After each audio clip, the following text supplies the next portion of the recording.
shows up.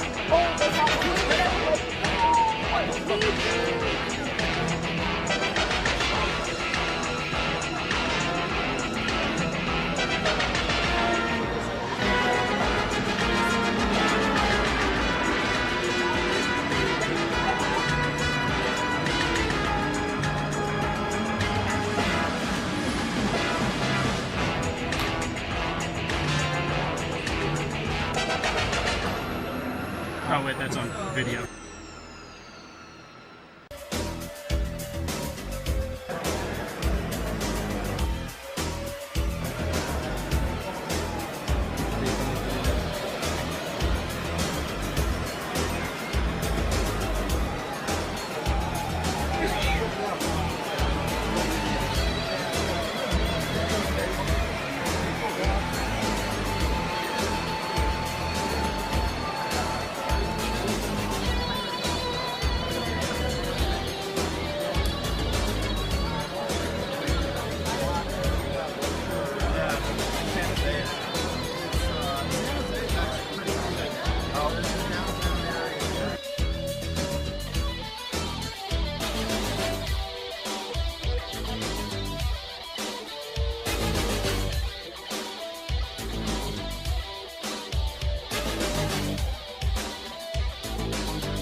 Last year, at least in theory?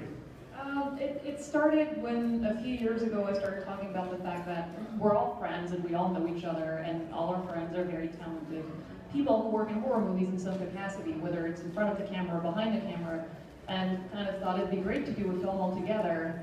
And then, because we celebrate Halloween for so long every year, like a couple of months every year is a whole Halloween party, I kind of thought it'd be great to do something about Halloween itself. And they pitched it to Neil Marshall, and then on the way here to Monsterpalooza last year, I pitched it to Mike Mendez, and then after that we pitched it to Adam and to Andrew, and everybody was really excited. But yeah, part of this was like, it all happened around the weekend of Monsterpalooza. Yeah, that's great.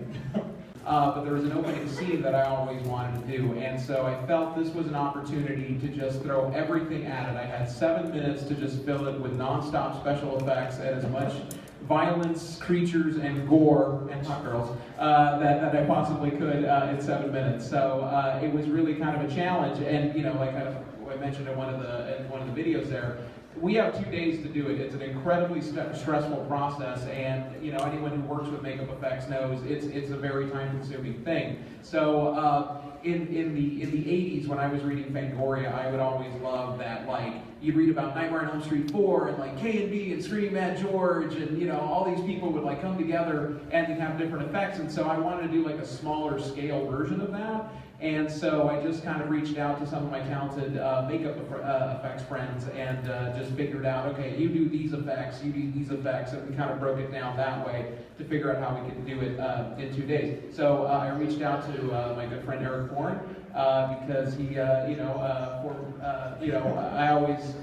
always admired, his resourcefulness, and did a lot of great work on a film called Laid to Rest. Which I thought just had some really great gore gags, and I thought he was a wonderful person to do it. And then another friend that you might maybe hear, Eric Fox, came out and provided a lot of the weapons and gore, and then Jeremy Cruz as well did some of the additional gore. And so so the idea was just to do a cornucopia of blood and gore. So that's how it came about. 2 guys are going to kidnap this rich guy's kid. Really by John Landis. By John Landis. It's fine. Sam Witwer and Jose Cantillo are the kidnappers.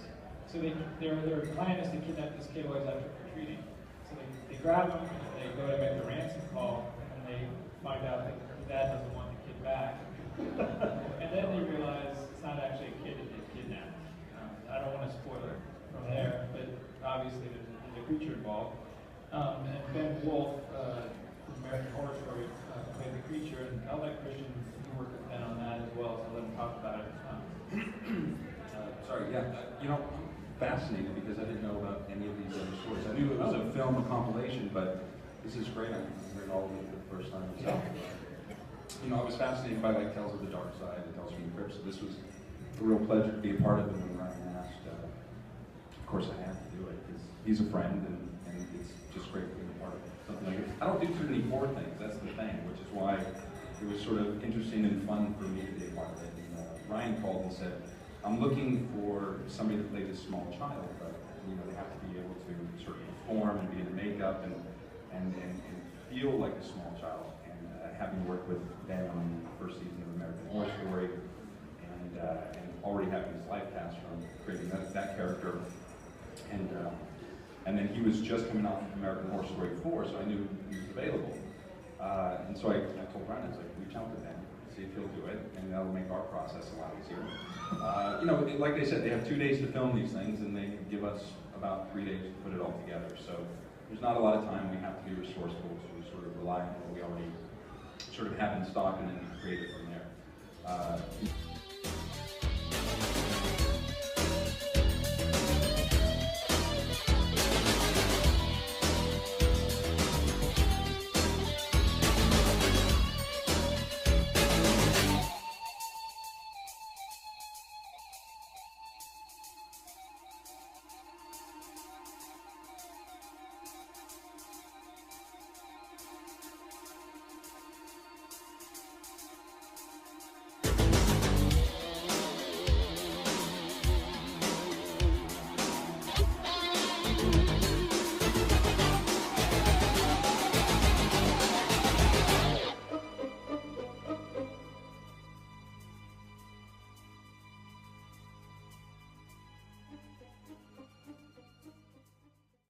Event. Very excited to be here.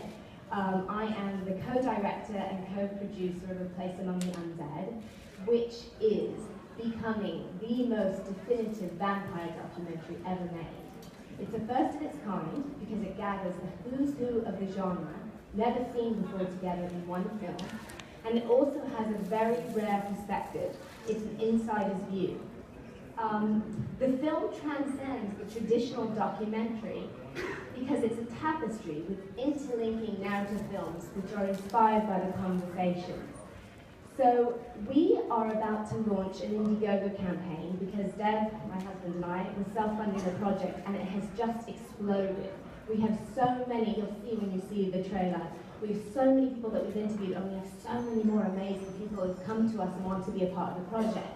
So we are launching our Indiegogo campaign on October 20th, and anyone who wants to be notified about it, please sign up on the aplaceamongtheundead.com website. So now, we're about to show the trailer, and this actually isn't the trailer that we showed at Comic-Con, this is the actual trailer that nobody has seen yet. So, yay!